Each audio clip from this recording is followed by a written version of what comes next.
Beberapa kabupaten kota yang ditemukan Bawaslu adanya dugaan pelanggaran netralitas ASN, yaitu di Kota Pagar Alam, Lubuk Linggau, dan Kabupaten Oki dan Muratara, serta juga di Provinsi Sumatera Selatan.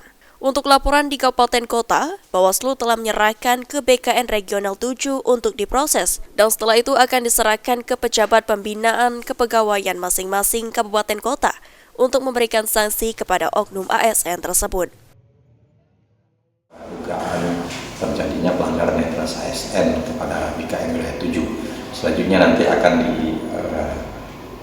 disampaikan kepada pejabat pembina kepegawaian di wilayah kabupaten kota masing-masing untuk diberikan sanksi oleh penyampaian langsung dari BKN wilayah 7 seperti itu.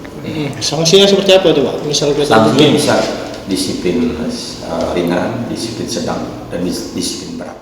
Khusus untuk di Provinsi Sumatera Selatan sendiri, menurut Ahmad Dafi, Komisioner Bawaslu Sumatera Selatan, dan saat ini Bawaslu Sumsel masih melakukan proses klarifikasi dan masih melakukan pendalaman.